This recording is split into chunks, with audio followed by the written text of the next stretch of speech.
Welcome back to Real Repairs for Real Customers. We have another short video today. It happens to be a small repair on a sofa cushion. Now, we had a lot of questions about the use of a clear coat, so I thought, why not on this repair?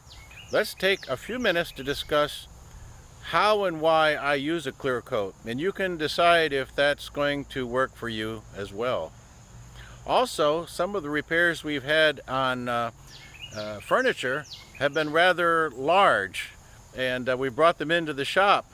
But since this is a small repair, and it's one that we could have done in a residence, I happen to have it in the shop, but if we could have done it in a residence, it would be the simplest kind of repair you could do.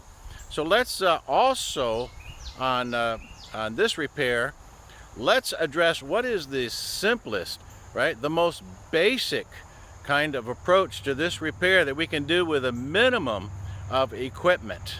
And that'll give us some balance on our channel. We'll have some of the serious stuff, but let's make an approach purposely to see what's the easiest that we can do to repair this finish.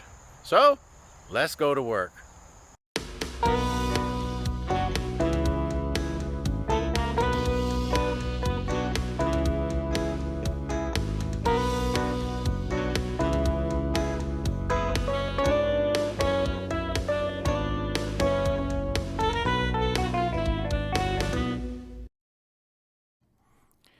Well, the customer had tried to clean off something, we're not sure exactly what, and we don't know what he used to clean it.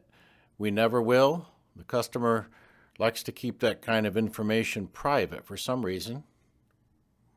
But what they have done is softened up the original finish. You can see even the prep is taking it off without any provocation whatsoever. And this is our first clue that we may very well need to use a clear coat to hold everything together as our final step.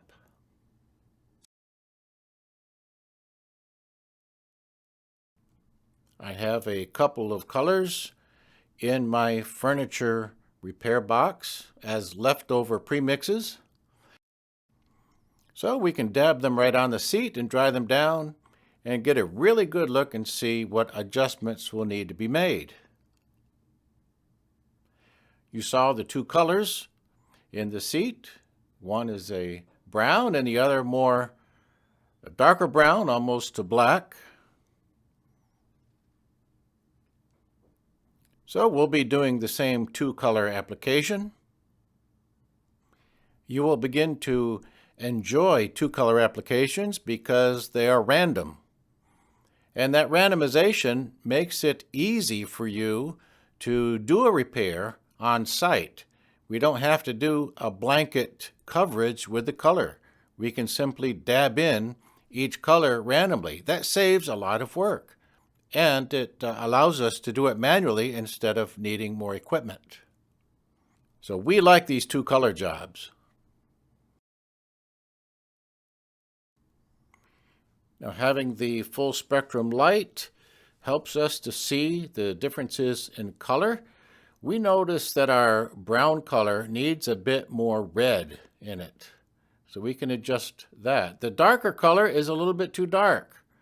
Could we then add some of our brown color into that just to lighten it up a little bit? So that sounds like a plan. Here I'm adding just a very little bit of red oxide. You don't need much to do the job, so I won't need to add any extra base. The proportions won't have changed that much. Again, just test it right on the seat. Any color that you test on the seat, you can clean right back off as long as you get it right away. And the other thing is while we're testing, we haven't used any cross-linker. So it's not as strong anyway, so it'll clean right off. So that's good enough, that little bit of adjustment.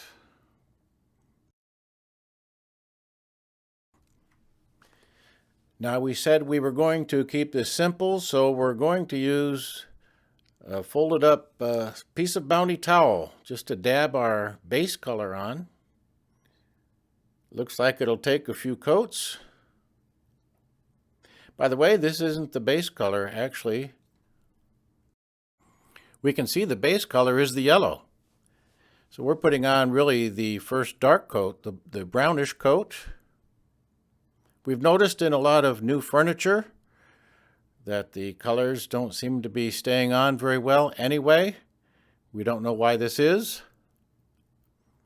The quality is diminishing, I think, for one reason or another. You can see that the color change is gradual. That's the way we wanted it here. We want some of the base yellow showing through. We want the brown in there randomly and to some degree translucent.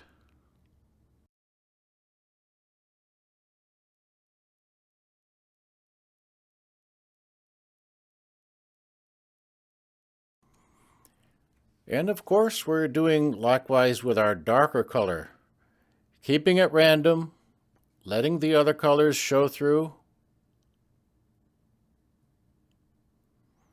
If we keep this sparse and random, we don't have to worry about this middle cushion matching up to the cushions on either side of it. There'll be no difference.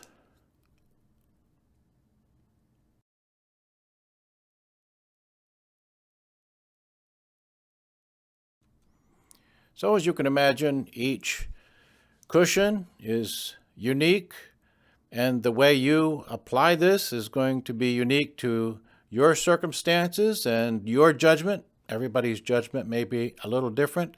It doesn't really matter. The randomness is all that you're looking for.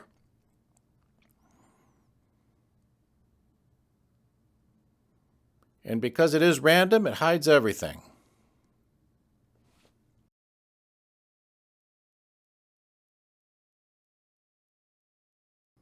So it's easy to see that here we don't need or we don't want spray equipment even. Applying the color by hand is exactly what's needed.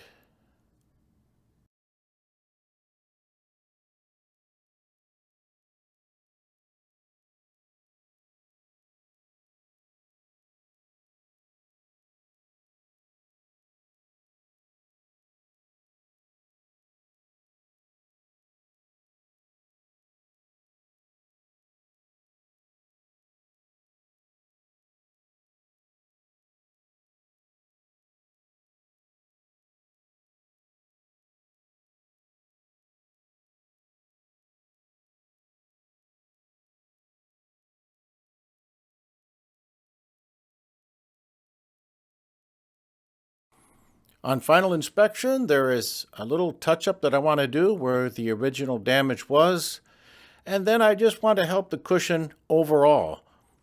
There are some spots that need touched up just from normal use. Might as well get those while we're here. So now it's time to prepare for our clear coat.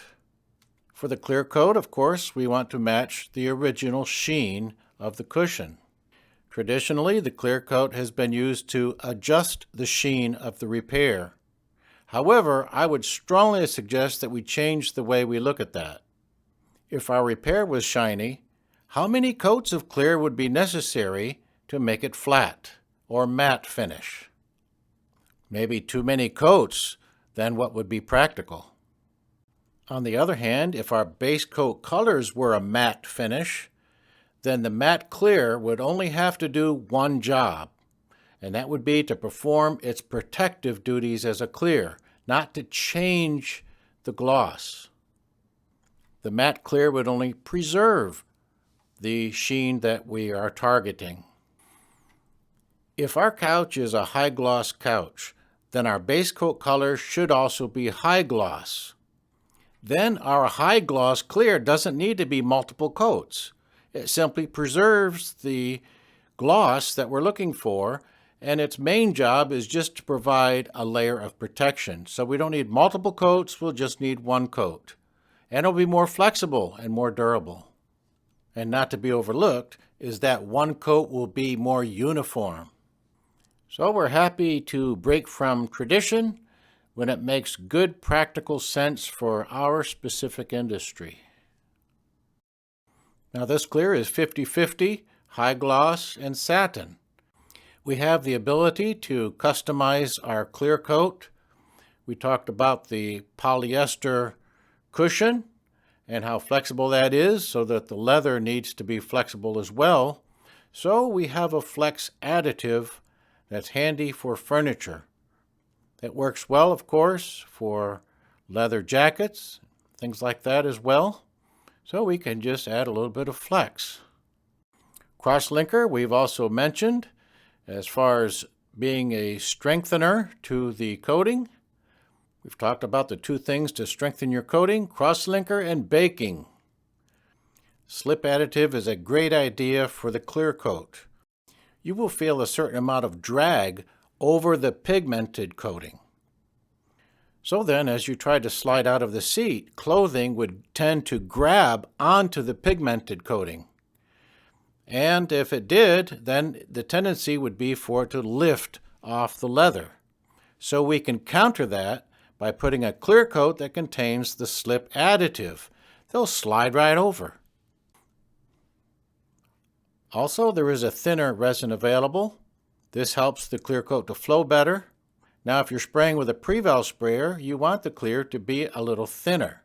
But if you thinned it with water, you're not adding any adhesion.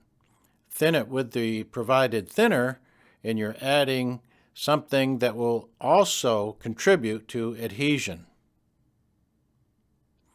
So those are items that really help you to dial in your clear coat to give you the perfect finish.